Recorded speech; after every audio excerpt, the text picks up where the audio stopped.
السلام علیکم ورحمۃ اللہ۔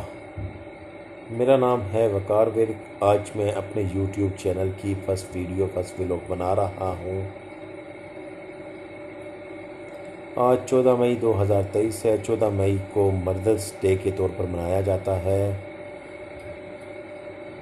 ماں وہ ہستی ہے جس کے قدموں میں جنت ہے۔ اللہ پاک نے جنت کو ماں کے قدموں میں رکھ دیا ہے۔ ماں کا نعم البدل کوئی نہیں ہے۔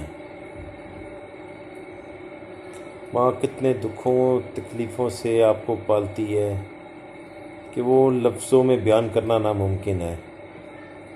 ہم اپنی ماں کا ایک رات کا ہدیہ نہیں ادا کر سکتے۔ ہم سب کو چاہیے کہ اپنے ماں باپ کی خدمت کریں۔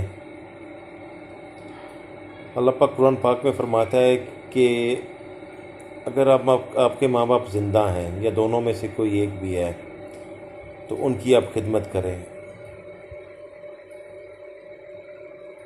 نبی پاک صلی اللہ علیہ وآلہ وسلم نے فرمایا کہ اگر میں فرض نماز ادا کر رہا ہوتا اور میری ماں مجھے آواز دیتی، اگر وہ حیات ہوتی تو میں فرض نماز توڑ کر جا کر پہلے اپنی ماں کی بات سنتا۔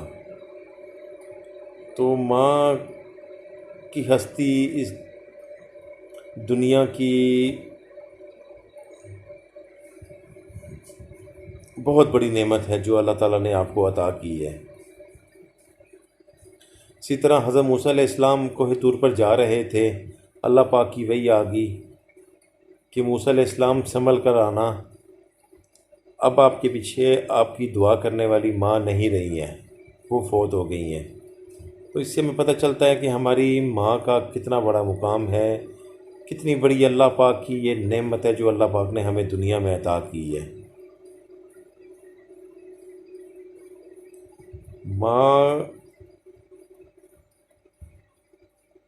ماں وہ ہستی ہے جو اپنی اولاد کے لیے پوری دنیا سے لڑ جاتی ہے۔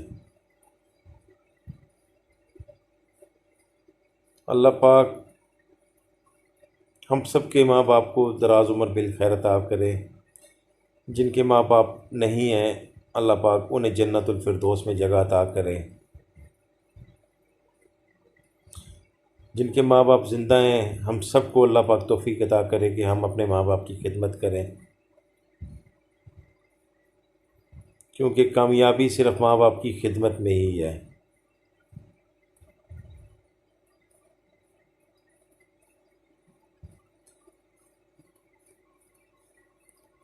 لفظوں میں بیان نہیں ہو سکتا کہ ماں کتنی بڑی ہستی ہے، کتنا بڑا تحفہ ہے اللہ تعالیٰ کا۔ ہمیں اپنے ماں باپ کے لیے دعا کرنی چاہیے۔ اللہ پاک فرماتا ہے کہ اپنے ماں باپ اگر وہ زندہ ہیں یا بے شک وہ فوت ہو گئے ہیں، ان کے لیے مغفرت کی دعا کرتے رہنا چاہیے۔ اللہ پاک ہم سب کو اپنے ماں باپ کی خدمت کرنے کی توفیق عطا کریں۔ اللہ پاک آپ سب کو خوش رکھے، اللہ پاک آپ سب کو سلامت رکھے۔ دعاؤں میں یاد رکھیے گا آپ کا اپنا بھائی وقار ورک، آپ کا اپنا بیٹا، دعاؤں کا طلبگار۔ امید کرتا ہوں آپ کو ویڈیو پسند آئی ہوگی۔ چینل کو سبسکرائب ضرور کیجئے گا۔ نیا چینل ہے، فرسٹ ویڈیو ہے، آپ سب کے تعاون کی ضرورت ہے۔ دعاؤں میں یاد رکھیے گا۔ السلام علیکم ورحمۃ اللہ۔